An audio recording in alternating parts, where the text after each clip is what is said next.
Nang simulan likhain ng Diyos ang lupa at ang langit. Sinabi ng Diyos magkaroon ng liwanag at nagkaroon nga. Gayon nilikha ng Diyos ang lupa, ang langit at lahat ng bagay na naroroon. Pinagpala niya ang ikapitong araw at itinangi, sapagkat sa araw na ito, siya'y nagpahinga matapos likhain ang lahat. Sa pangalan ng Ama at ng Anak at ng Banal na Espiritu. Amen. Amen. Amen. Amen. Amen. Amen. Amen. Diyos amang makapangyarihan sa lahat na may lalang ng langit at lupa, purihin ka, Panginoong Yahweh, ng buong puso ko at kaluluwa. Purihin si Yahweh, pagkat siya ay mabuti. Purihin si Yahweh, pagkat siya ay mabuti. Purihin si Yahweh, pagkat siya ay mabuti. Purihin si Yahweh, pagkat siya ay mabuti.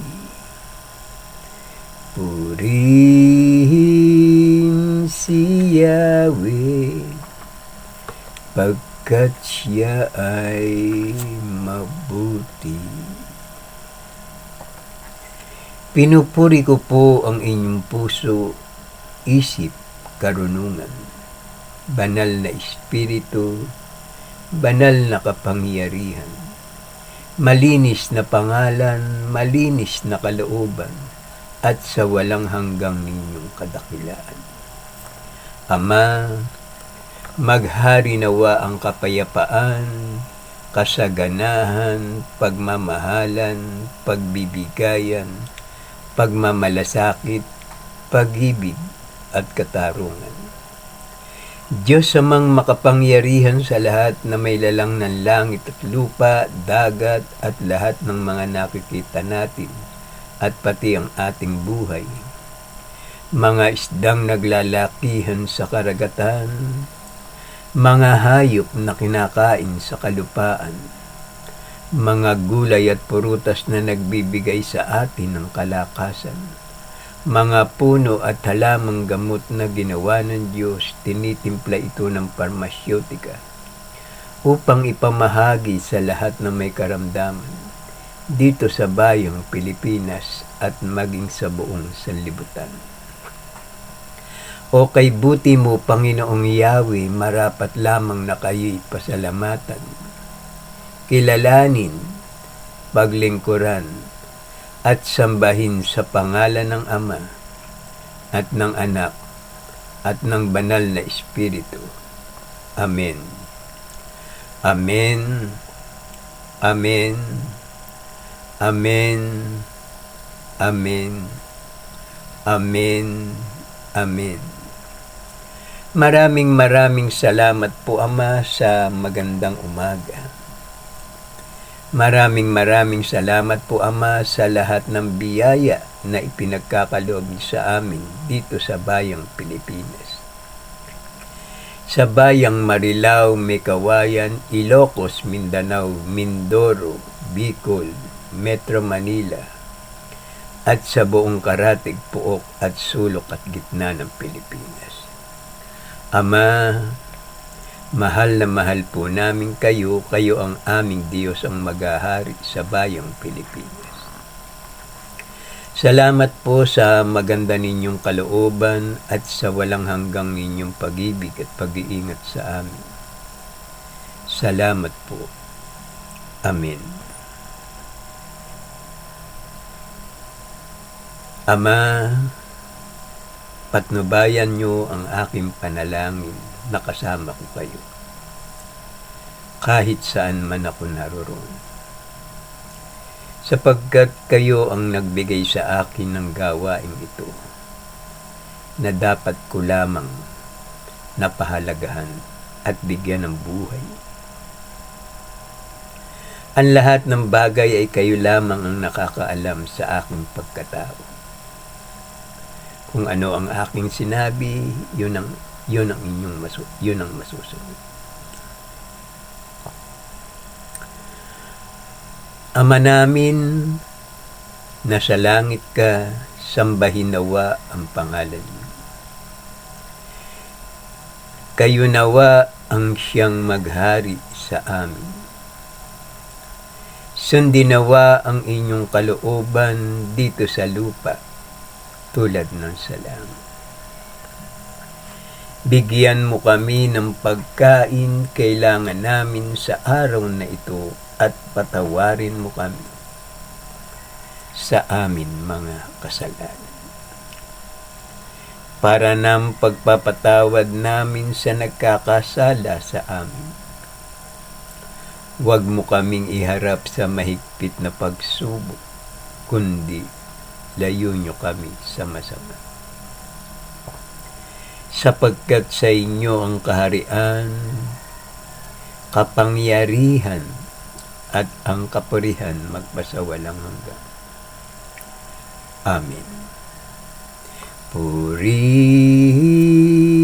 si Yahweh, sapagkat kung pinatatawad ninyo ang mga nagkasala sa inyo, patatawarin din kayo ng inyong amang nasa langit. Anak, sino ka man at saan ka man naroroon, magtatagumpay ka, pagkat siya ay mabuti. Our Father who art in heaven, hallowed be thy name. Thy kingdom come, thy will be done on earth as it is in heaven. Give us this day our daily bread, and forgive us our trespasses, as we forgive those who trespass against us. And lead us not into temptation, but deliver us from evil. For thine in the kingdom, in the power, in the glory, forever and ever. Amen. Ama namin na sa langit, sambahin nawa ang pangalan niyo. Kayo nawa ang siyang maghari sa amin. Sundin nawa ang inyong kalooban dito sa lupa, tulad ng sa langit. Bigyan mo kami ng pagkain kailangan namin sa araw na ito at patawarin mo kami sa amin mga kasalanan, para ng pagpapatawad namin sa nagkakasala sa amin. Huwag mo kaming iharap sa mahigpit na pagsubok, kundi layo nyo kami sa masama. Sapagkat sa inyo ang kaharian, kapangyarihan, at ang kapurihan magpasawalang hanggan. Amen. Purihin si Yahweh, sapagkat kung pinatatawad ninyo ang mga nagkasala sa inyo, patatawarin din kayo ng inyong amang nasa langit. Anak, sino ka man at saan ka man naroroon, magtatagumpay ka, pagkat siya ay mabuti. Ama namin na sa langit, sambahin nawa ang pangalan niyo. Kayo nawa ang siyang maghari sa amin. Sundin nawa ang inyong kalooban dito sa lupa, tulad ng sa langit. Bigyan mo kami ng pagkain kailangan namin sa araw na ito at patawarin mo kami sa amin mga kasalanan para ng pagpapatawad namin sa nagkakasala sa amin. Huwag mo kaming iharap sa mahigpit na pagsubok, kundi layo nyo kami sa masama. Sapagkat sa inyo ang kaharian, kapangyarihan, at ang kapurihan magpasawalang hanggan. Amen. Purihin si Yahweh, sapagkat kung pinatatawad ninyo ang mga nagkasala sa inyo, patatawarin din kayo ng inyong amang nasa langit. Anak, sino ka man at saan ka man naroroon, magtatagumpay ka. Pagkat siya ay mabuti. Our Father who art in heaven, hallowed be thy name. Thy kingdom come, thy will be done on earth as it is in heaven. Give us this day our daily bread, and forgive us our trespasses, as we forgive those who trespass against us. And lead us not into temptation, but deliver us from evil. For thine in the kingdom, in the power, in the glory, forever and ever. Amen. Ama namin na sa langit, sambahin nawa ang pangalan niyo, kayo nawa ang siyang maghari sa amin. Sundin nawa ang inyong kalooban dito sa lupa, tulad ng sa langit. Bigyan mo kami ng pagkain kailangan namin sa araw na ito at patawarin mo kami sa amin mga kasalanan. Para ng pagpapatawad namin sa nagkakasala sa amin. Huwag mo kaming iharap sa mahigpit na pagsubok, kundi layo niyo kami sa masama. Sapagkat sa inyo ang kaharian, kapangyarihan, at ang kapurihan magpasawalang hanggan. Amen. Purihin si Yahweh, sapagkat kung pinatatawad ninyo ang mga nagkasala sa inyo, patatawarin din kayo ng inyong amang nasa langit. Anak, sino ka man at saan ka man naroroon, magtatagumpay ka. Pagkat siya ay mabuti. Our Father who art in heaven, hallowed be thy name. Thy kingdom come, thy will be done on earth as it is in heaven. Give us this day our daily bread, and forgive us our trespasses, as we forgive those who trespass against us. And lead us not into temptation, but deliver us from evil. For thine in the kingdom, in the power, in the glory, forever and ever. Amen. Purihin si Yahweh, sapagkat kung pinatatawad ninyo ang mga nagkasala sa inyo, patatawarin din kayo ng inyong amang nasa langit.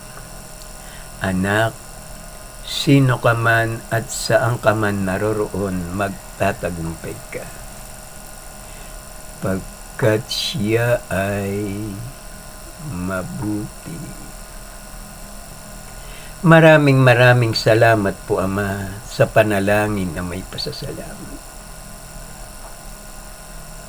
Ama, pangunahan niyo nawa ako ng inyong banal na salita, sapagkat ang inyong salita ay batas na walang hanggang. Pag narinig ng inyong mga anak, ito'y tumitimo sa kanilang mga puso, sa kanilang isip, at sa kanilang kalooban. Pangunahan niyo nawa ako ng inyong karunungan, huwag ang aking kalooban ang masunod, kundi ang kalooban niyo lang. Mapuspos nawa tayo ng habag at kapayapaan at pagkalinga ng ating amang si Yahweh na nasa langit. Siya ang ating ama na paglilingkuran habang tayo'y nabubuhay. At kung tayo'y sumakabilang buhay, narito ang kanyang banal na salita, ang mabuting balita ng kaligtasan. Mapuspos nawa tayo ng habag at kapayapaan at pagkalinga ng ating amang si Yahweh na nasa langit. Siya ang ating ama na paglilingkuran habang tayo'y nabubuhay.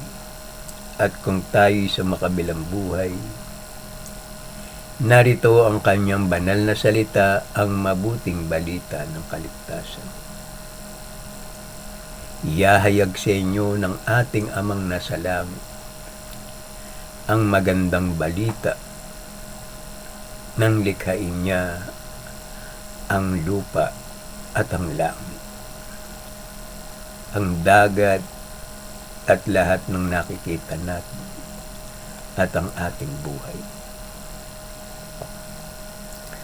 Pinupuri ko po ang inyong puso, isip, karunungan, banal na espiritu, banal na kapangyarihan.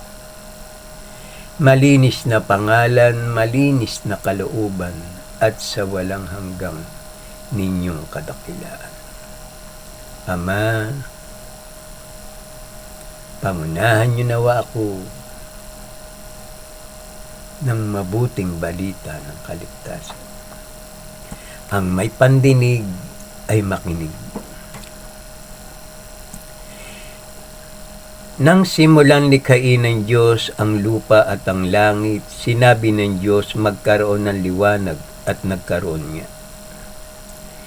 In the beginning, God created the heaven and the earth. And God said, let there be light, and there was light. Ang liwanag ay tinawag niyang araw at ang dilim naman ay tinawag na gabi. Dumaan ang gabi at sumapit ang umaga, iyon ang unang araw. Amen. Ang lupa ay wala pang hugis o anyo, dilim ang bumabalat sa kalaliman. At umihip ang malakas na hangin sa ibabaw ng tubig. God called the light day in the darkness. He called night, and there was evening, and there was morning, the first day. Amen. Now the earth was formless in empty darkness. It was over the sharp face of the deep. And the Spirit of God was hovering over the water. Nasiyahan ng Diyos nang ito'y mamasdan, pinagbukod niya ang liwanag at ang dilim. Sinabi ng Diyos magkaroon ng kalawakan maghahati sa tubig upang ito'y magkahiwalay. God saw that the light was good, and He separated the light from the darkness. And God said, let there be an expanse between the water to separate water from water. At nangyari ito, ginawa ng Diyos ang kalawakan na pumagitan sa tubig na nasa taas at nasa ibaba. Sinabi ng Diyos magsama sa isang dako ang tubig sa silong ng langit upang lumitaw ang lupa, at ito'y nangyari. So God made the expanse and separated the water under the expanse from the water about it, and it was so. And God said, "Let the water under the sky be gathered to one place, and let dry ground appear." And it was so. Pagkatapos, sinabi ng Diyos, magkaroon sa lupa ng lahat ng uri ng halamang namumunga at nagbubutil. At nangyari ito. Langit ang tinawag niya sa kalawakan, dumaan ng gabi at sumakit ang umaga. Yon ang ikadalawang araw.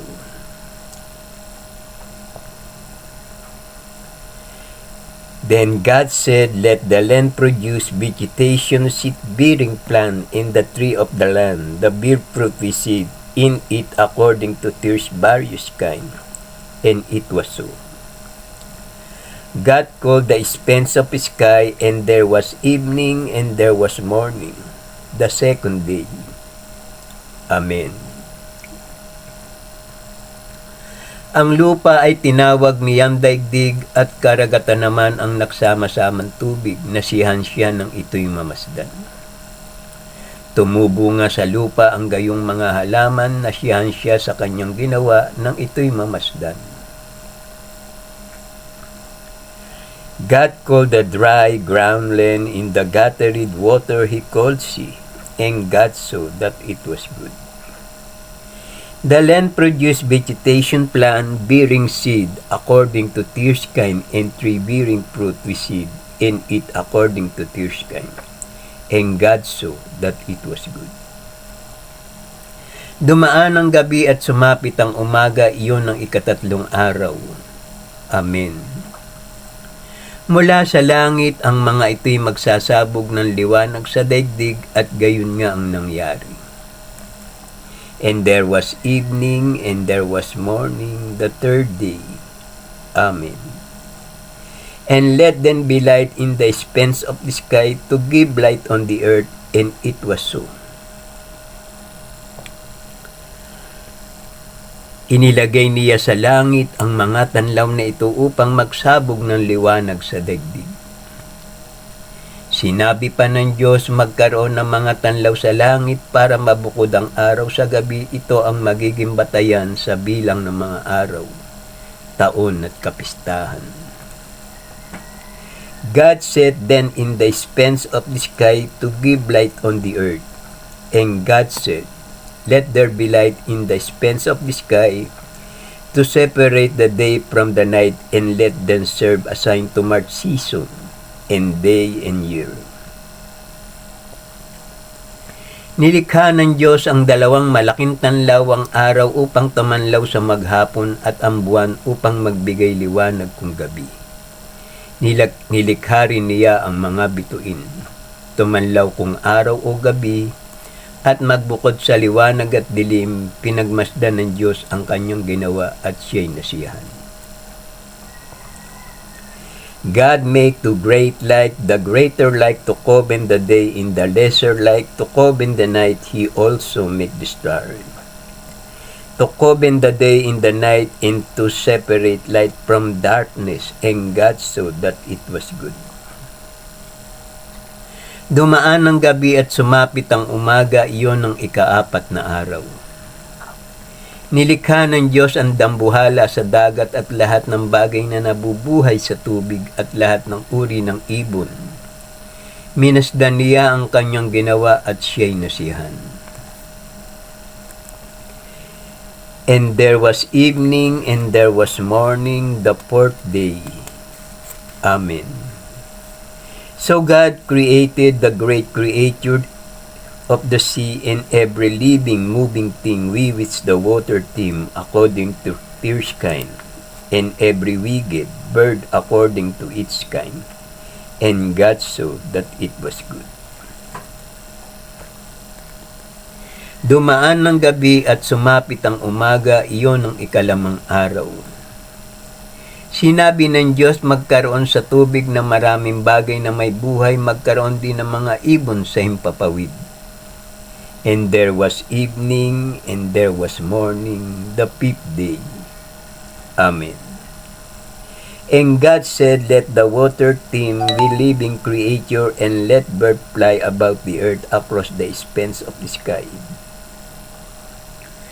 Pinagpala niya ang mga ito at sinabing magpakarami ang lahat ng bagay na nabubuhay sa tubig at punuin ng karagatan. Magpakarami rin ang mga ibon at punuin ng daigdig. Sinabi ng Diyos magkaroon ng lahat ng uri ng hayop sa lupa, maamo, maiilap, malalaki at maliliit. At gayon nga ang nangyari. God blessed them and said, "Be fruitful and increase in number, and fill the water in the sea, and let the bird increase on the earth." And God said, "Let the land produce living creature according to their kind, livestock creature that move along the ground, and wild animal each according to its kind." And it was so. Nilikha nga niya ang lahat ng ito at siya'y lubos na nasiyahan nang mamasdan ang mga ito. Nilalang nga ng Diyos ang tao ayon sa kanyang larawan, lumalang siya ng isang lalaki at isang babae.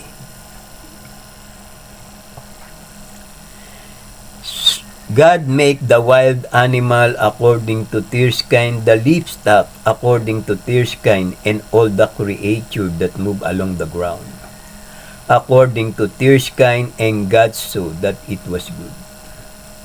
So God created man in his own image, in the image of God he created him. Male and female he created them. Bibigyan ko rin kayo ng lahat ng uri ng butil at mga bungang kahoy na inyong makakain. Pagkatapos likain ng lahat ng ito, sinabi ng Diyos, ngayon lalalangin natin ang tao, ating gagawin siyang kalarawan natin. Siya ang mamamahala sa mga isda, mga ibon at lahat ng hayop, maging maamo o mailap, malaki man o maliit. Then God said, "I give you every seed-bearing plant on the face of the whole earth, and every tree that has fruit with seed, in it they will be your for food." Then God said, "Let us make man in our image, in our likeness, and let them rule over the fish of the sea, in the bird of the air, over the livestock, over all the earth, and over all the creature that move along the ground." At sila'y pinagpala, wika niya, magpakarami kayo at punuin ng inyong mga supling ang buong daigdig at pamahalaan ito. Binibigyan ko kayo ng kapangyarihan sa mga isda, sa mga ibon, at sa lahat ng maiilap na hayop, maging malalaki o maliliit. Ang lahat ng halamang luntian ay bibigay ko naman sa maiilap na hayop, malaki man o maliit, at sa lahat ng mga ibon. At ito nga ang nangyari. Pinagmasdan ng Diyos ang lahat niyang ginawa at lubos siyang nasiyahan. Dumaan ang gabi at sumapit ang umaga. Ito ang ika-6 na araw. Amen. God blessed them and said to them, "Be fruitful and increase in number, fill the earth and subdue it, rule over the fish of the sea, in the bird of the air, and over every living creature that move on the ground. And to all the beasts of the earth, and all the bird of the air, and all the creature that move on the ground, everything that has the breath of life, in it I give every green plant for food." And it was so. God saw all that he had made, and it was very good. And there was evening, and there was morning, the 6th day. Amen. Gayon nilikha ng Diyos ang lupa at ang langit at lahat ng bagay na naroroon. Pinagpala niya ang ika-7 araw at itinangi, sapagkat sa araw na ito siya'y nagpahinga matapos likhain ang lahat. Trust the heaven and the earth we completed, and all this was away. And God blessed the 7 days and made him holy, because on he rested from all this work of creating that he has done. Wala pang anumang halaman o pananim sa lupa, sapagkat wala pang ulan noon at wala pa rin magsasaka. Sa loob ng 6 na araw, tinapos niyang likhain ang lahat ng ito at siya'y nagpahinga sa 7th araw. And no shrub of the pile has yet appeared on the earth, and no plant of the pile has yet sprung up. For the Lord God has not sent rain on the earth, and there was no man toward the ground. By the 6th day God has finished the work he has been doing. So on the 7 days he rested from all this work. Ganito ang pagkalikha sa lupa at sa langit. Nanlikhain ni Yahweh ang lupa ang lahat ng bagay sa langit, ngunit mayroon ng bukal ng tubig na dumidilig sa lupa. This is the account of the heaven and the earth we created when the Lord God made the earth in the heaven. But strain came up from the earth and watered the whole surface of the ground. Nilikha ng Diyos ang tao mula sa alabok, hininghan sa ilong at nagkaroon ng buhay. Pinasibol niya ang lahat ng uri ng kahoy na nakalulugod sa paningin at masasarap na bunga sa gitna ng halamanan.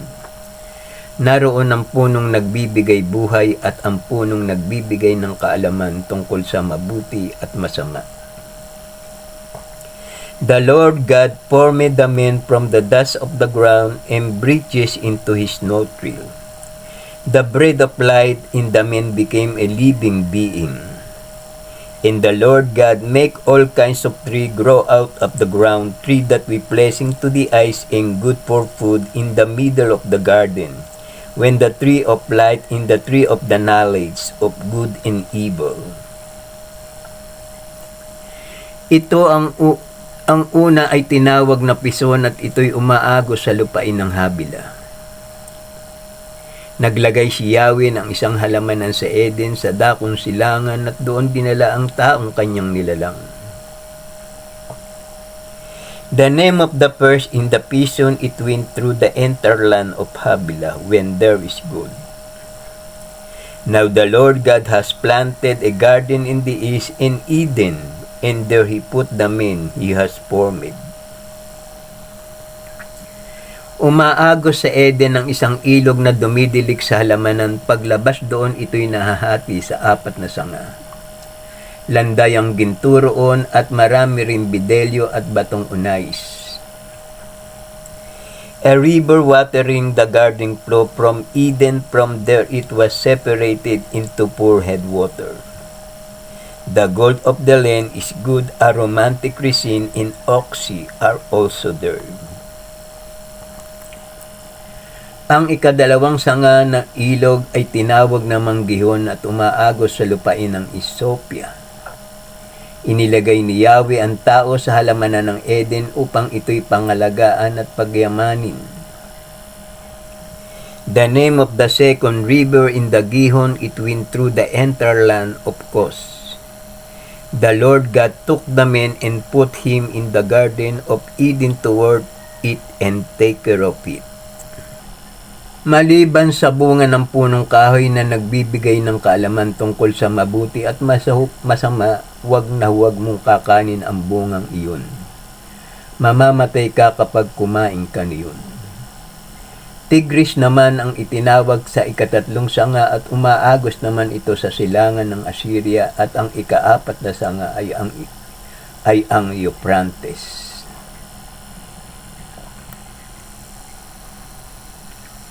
But you must not eat from the tree of the knowledge of good and evil, for when you eat of it you will surely die. The name of the third river in the Tigris is run along the inside of Ashur, in the 4th river in the Euphrates. Sinabi niya sa tao, makakain mo ang 5 bungang kahoy sa halamanan.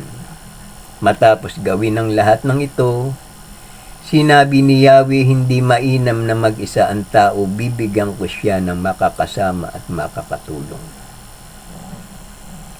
And the Lord God commanded the man, you are free to eat from any tree in the garden. The Lord God said, it's not good for the man to be alone, I will make an helper suitable for him. Kaya lumikha siya ng mga hayop sa parang at ibon sa himpapawid, inilapit sa tao at ipinaubaya dito ang pagbibigay ng pangalan sa mga iyon. Kung ano ang kanyang itawag, iyon ang magiging pangalan niya. Kaya pinatulog ni Yahweh ang tao samantalang nahihimbing, kinuha niya ang isang tadyang nito at pinaghilom ang laman sa tapat niyon. Now the Lord God has formed out of the ground all the beasts of the field and all the birds of the earth. He brought them to the men to see what he would name them. And whatever the men call each living creature, that what is named. So the Lord God caused the men to fall into a deep sleep. And while he was sleeping, he took one of the men's ribs and closed up the place with flesh.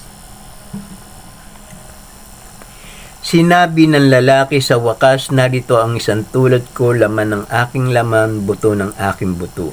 Babae ang siyang itatawag sa kanya, sapagkat sa lalaki nagmula siya. Ang tao nga ang nagbigay ng pangalan sa lahat ng ibon at mga hayop, maging maamo o mailap, ngunit walang isa man sa mga ito ang angkop na kasama at katulong niya. Ang tadyang na iyon ay ginawa niyang isang babae at inilapit sa lalaki. Ito ang dahilan kaya iniwan ng lalaki ang kanyang ama at ina upang sumama sa kanyang asawa, sapagkat sila'y naging iisa. Kapwa sila hubad, gayon may hindi sila nahihiya. Then the Lord God make a woman from the rib he has take out of the man, and he brought her to the man. For the reason a man will leave his father and mother and be united to his wife, and then will become one flesh. The man and his wife we both naked, and they'll feel no shame. Ang wika natin. Amen.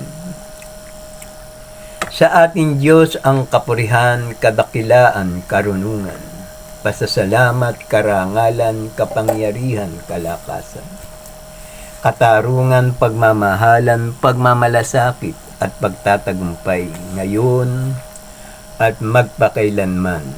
Amen. Maghari nawa ang kapayapaan sa bayang Pilipinas at maging sa buong sanlibutan. Araw-araw mong ipahayag ang aking banal na salita, upang ang lahat na makapita sa gawain ito ay maligtas. Upang papurihan natin ang ating amang si Yahweh ng buong puso at kaluluwa. Salamat po. Amen.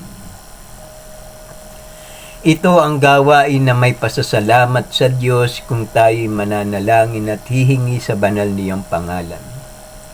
Masasabi natin sa ating mga labi, maraming salamat po Ama sa maganda ninyong kalooban. Mga anak, mga kapatid, kung mananalangin tayo sa ating Diyos, sabihin natin sa pangalan ng Ama at ng Anak at ng Banal na Espiritu. Iwika natin sa ating mga labi ang 7 amen. At manalangin tayo ng 3 Ama namin bago matulog. At paggising na umaga, 4 na Ama namin. Kailangan meron sound para kung may mga taong nasa ating paligid at kanilang narinig ang iyong panalangin, masasabi nila sa kanilang sarili, kailangan manalangin din ako sa ating Amang nasa langit, sapagkat yun ang buong katotohanan. Kailangan bukas ang ating isip, puso at kalooban upang dumaloy ang kanyang kapangyarihan. Kung karamdaman, kung anumang pagsubok ay agad niyang ipagkaloob sa inyo upang inyong mapagtagumpayan. Huwag kayong mahihiya sa ating Amang nasa langit pag kayo nananalangin, sapagkat ang ginagawa ninyo ang nakalulugod sa kanyang harapan. Kaya mga kapatid, magulang, mga mahal na kaibigan, magbalik loob tayo sa ating Amang nasa langit. sapagkat iyan ang ipinahayag ng inyong puso, isip at kalooban. Salamat po Ama sa maganda ninyong kalooban, patuloy po ninyong kahabagan at patawarin ang lahat ng tumatawag sa inyo sa banal ninyong pangalan. Amang Yahweh, Ama ko, iyan ang kanyang pangalan. Sa lahat ng nakakita ng video ito, mag-like, comment, and share at mag-subscribe po tayo. Para ang susunod na video ay agad ninyong mapanood, i-share natin ito sa ating mga mahal na kaibigan. Kakilala sa ating mother, father, sister, and brother, upang sila man ay makasamba sa ating Diyos na buhay. Para ang pagpapala at biyaya sa loob ng inyong tahanan sumagana, siksik liglig, umaapaw pa. Ito ang gawain na may pasasalamat sa Diyos. Halina mga kapatid, dumakad tayo sa liwanag na patungo sa ating Amang nasa langit, sapagkat Siya ang pinagmumula ng lahat ng ating pangangailangan. Biyaya sa pag-araw-araw, pag-asa, pagmamahal, kapatawaran, at katarungan, pag-ibig at pagtatagumpay ngayon at magpakailanman. Binabasbasan ko kayo sa pangalan ng Ama at ng Anak at ng Banal na Espiritu. Amen. Amen. Amen. Amen. Amen. Amen. Amen. Ama, mahal na mahal po namin kayo. Kayo ang aming Diyos, ang maghahari sa bayang Pilipinas. Salamat po sa maganda ninyong kalooban at sa walang hanggang ninyong pag-ibig at pag-iingat sa amin. Salamat po. Amen. Mapuspos nawa tayo ng habag at kapayapaan at pagkalinga ng ating Amang si Yahweh na nasa langit. Siya ang ating Ama na paglilingkuran habang tayo nabubuhay, at kung tayo sumakabilang buhay, narito ang kanyang banal na salita, ang mabuting balita ng kaligtasan. Ipahayag ng ating Ama ang kanyang mga lihim mula ng likhain ang buong sanlibutan. Sapagkat ang lahat ng bagay ay hayag sa kanyang paningin. Higit sa lahat, ang lahat ng bagay, langit, lupa, dagat, at lahat ng ating nakikita at pati ang ating buhay. Kita ninyo ang kagandahan ng kalikasan. Sasabihin nyo sa inyong sarili, walang Diyos. Nagkakamali kayo, sapagkat ang Diyos ay buhay at makapangyarihan. Kung walang Diyos, wala tayo dito sa ibabaw ng lupa at wala nitong langit, lupa, dagat at lahat ng nakikita natin at pati ang ating buhay. Dapat wala iyan. Ngunit mayroong Diyos na buhay na siyang kumakalinga at nagmamahal sa atin ng buong puso niya at kaluluwa ng ating Panginoon. Ang kanyang Espiritu ang nagbibigay sa atin na Espiritu na ipinagkaloob sa atin na buhay ngayon. At tayo'y lumalakad at gumagalaw dito sa ibabaw ng lupa. Nakakakita ang ating mga mata at ang ating mga tenga ay nakaririnig. Ang ating mga kamay ay gumagalaw upang makahawak ng mga bagay na kailangan nating hawakan. At ang ating mga paa na lumalakad kung saan natin gustong pumunta, tayo'y makararating sa kanyang paroroonan, sa kanyang paanan, doon sa langit na ngayon ang ating Ama ay nasa kanyang kaharian. Banal, banal, banal ang makapangyarihang Diyos na si Yahweh na ating Panginoon. Lahat ng bagay ay luluhod sa kanyang harapan at mangangako sila na sila'y patatawarin. Kaya mga kapatid, tayo na at lumakad sa liwanag na patungo sa kanyang paanan upang malaman natin ang kanyang daan na papunta doon sa kalangitan. Ito ang gawain na may pasasalamat kung tayo'y laging nagpapasalamat sa ating Amang nasa langit, sa ating Ama ko. Maraming salamat po, Ama, sa maganda ninyong kalooban. Yun lang ang sasabihin nyo, maraming salamat po, Ama, sa maganda ninyong kalooban. Anuman ang bagay na narito sa daigdig at dito sa lupa na ating tinatapakan, yan ay kaloob ng ating Amang nasa langit. Kaya marapat lamang na tayo'y sumunod at magpasalamat sa ating Amang nasa langit. Maraming salamat po, Ama, sa maganda ninyong kalooban at sa lahat na nakakita ng bidyong ito. Pagpalain nawa kayo ng ating Amang si Yahweh na nasa langit, sapagkat siya lang ang ating Diyos na paglilingkuran habang tayo'y nabubuhay. At kung tayo'y sumakabilang buhay, narito ang kanyang banal na salita, ang mabuting balita ng kaligtasan. Ang lahat ay magsabi ng Amen.